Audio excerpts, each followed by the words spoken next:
Hola a todos y todas, vamos a continuar con fecundación, que ya desarrollamos una parte en un video anterior. Ahora vamos a ir profundizando el tema.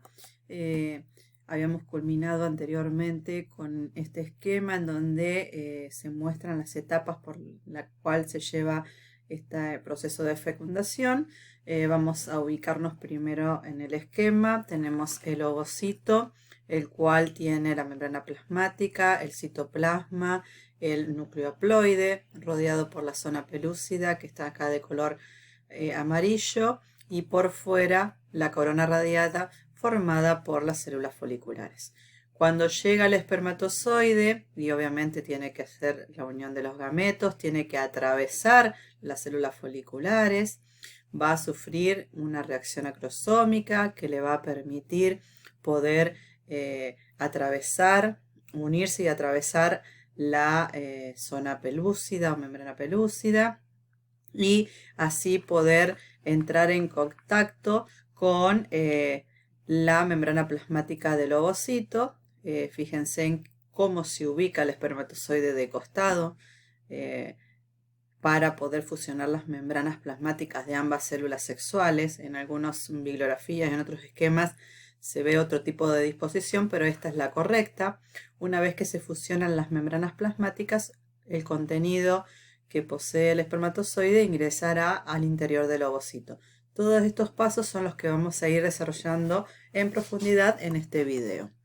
Entonces, cuando hablamos de la penetración del espermatozoide, lo primero que tiene que hacer el espermatozoide cuando llega a tener contacto con el ovocito secundario que está detenido en meiosis de la metafase 2 es atravesar la corona radiada o radiata, que, como ya saben, estaba conformada por las células foliculares.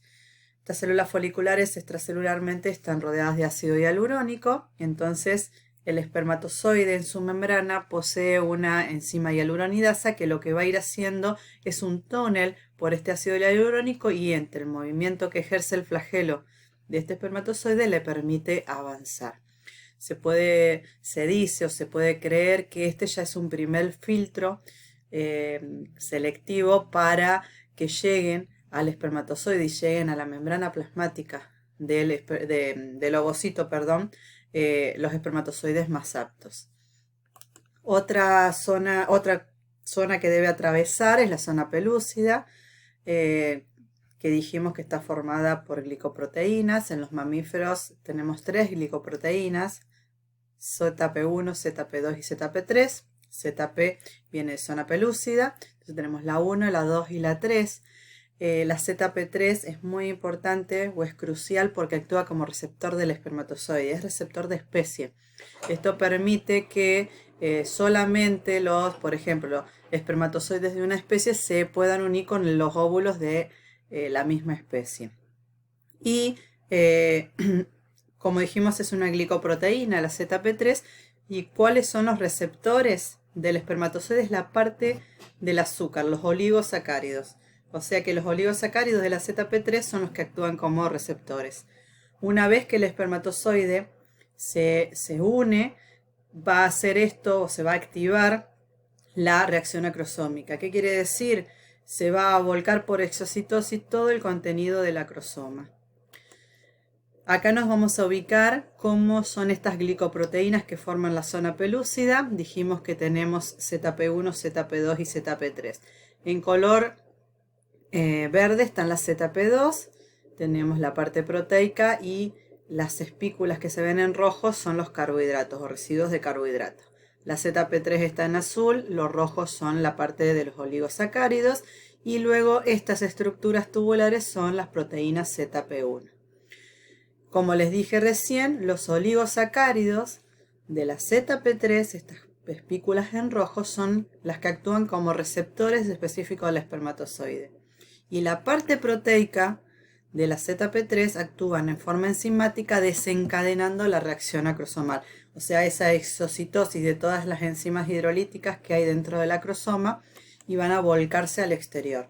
Se liberan proteasas, se liberan hialuronidasas y estas son muy importantes para la penetración del espermatozoide a través de la zona pelúcida. También dijimos que estaban las ZP2. Estas proteínas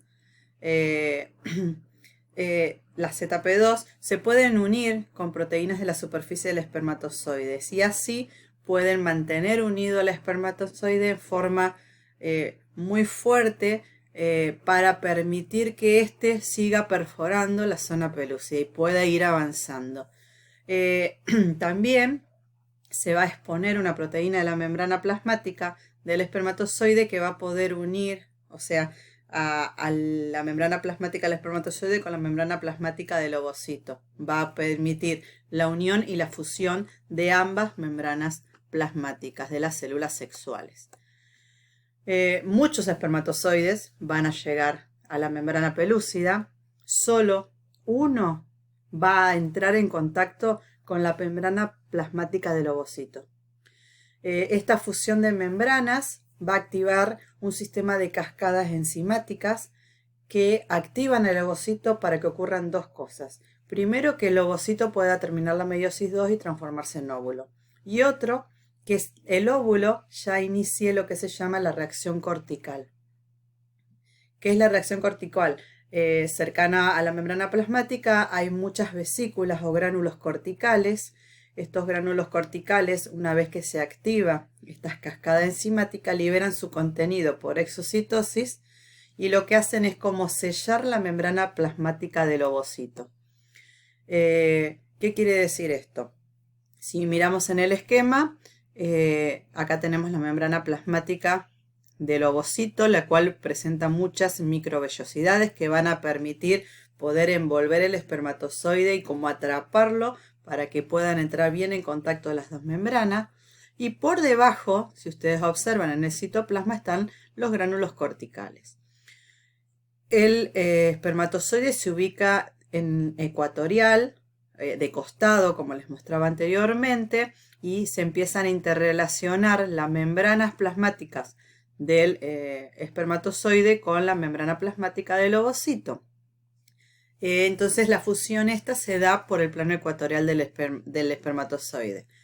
Una vez que ocurre esto, se inicia la reacción cortical, se vuelca por exocitosis el contenido de los gránulos corticales al exterior y esto va a evitar la polispermia, o sea que este óvulo sea fecundado por varios espermatozoides. Cuando analizamos qué es lo que va a aportar el espermatozoide en la fecundación, bueno, va a ingresar el ADN, o sea, el material genético, ese núcleo haploide, el centríolo que posee, y va a entrar también un pedazo de la cola, pero rápidamente este pedazo de cola va a ser degradado. Entonces, dijimos que una vez que se da la fusión de las membranas, hay una cascada enzimática que se activa, dando a la reacción cortical del ovocito o del ovocito que evita la polispermia. Entonces, va a haber un bloqueo primario de la polispermia. ¿Por qué? Porque una vez que se da esta fusión de las membranas, hay una rápida despolarización de la membrana del ovocito que produce ese bloqueo primario de la polispermia, evitando que ingresen o entre en contacto otros espermatozoides. Y a su vez se da la reacción cortical del óvulo.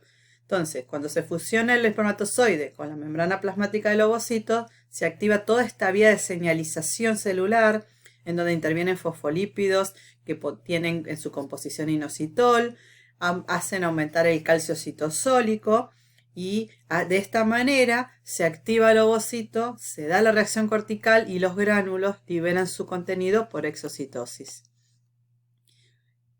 Esta exocitosis incluye varias enzimas que van a ser liberadas y estas van a cambiar la estructura de la zona pelúcida.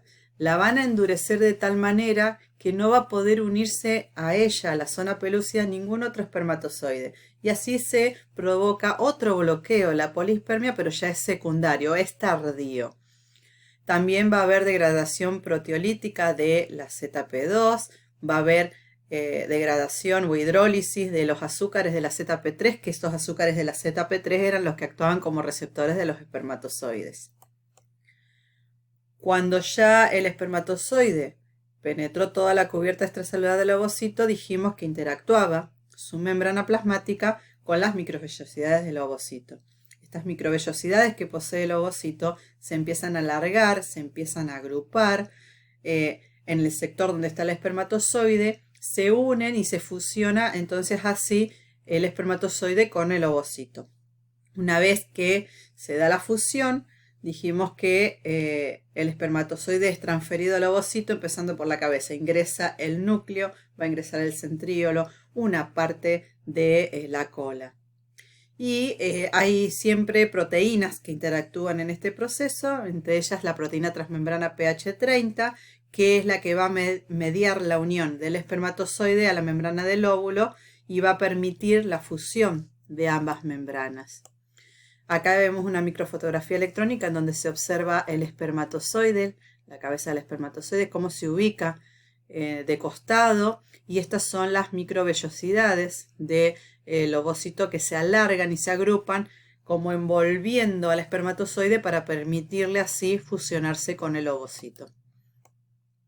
Una vez que el óvulo es fecundado, que dijimos que se daba la reacción cortical, por ejemplo, para evitar la polispermia, culminaba la meiosis 2, se puede hablar de que ya hay un óvulo fecundado y que genera un cigoto o huevo o nuevo ser.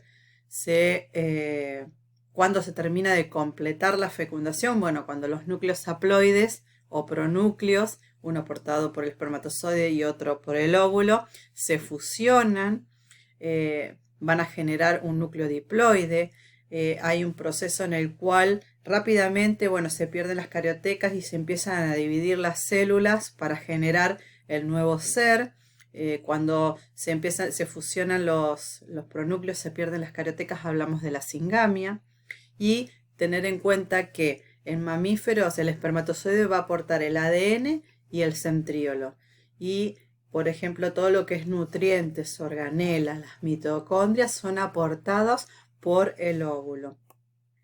Y acá observamos entonces cómo un óvulo está rodeado por muchos espermatozoides, se va a dar la fecundación por uno de los espermatozoides, están los dos núcleos que todavía no se han fusionado, luego se fusionan, generan un núcleo diploide y rápidamente empiezan las divisiones celulares por mitosis, generando 2 células, 4 células y así sucesivamente en lo que es el proceso de embriogénesis. ¿Cuál es la consecuencia de la fecundación? Entonces es, primero, que se restablece la diploidía, se vuelve a generar el número de cromosomas de la especie. Al fusionarse los pronúcleos, ya rápidamente empieza la segmentación, empiezan los procesos de mitosis, aumentando el número de células de este nuevo individuo. Y también se establece el sexo cromosómico, ya que el espermatozoide aporta un cromosoma sexual y el óvulo el otro. Bueno, espero que se haya entendido el proceso de fecundación. Si tienen alguna duda, saben cómo comunicarse y muchísimas gracias por haberme escuchado.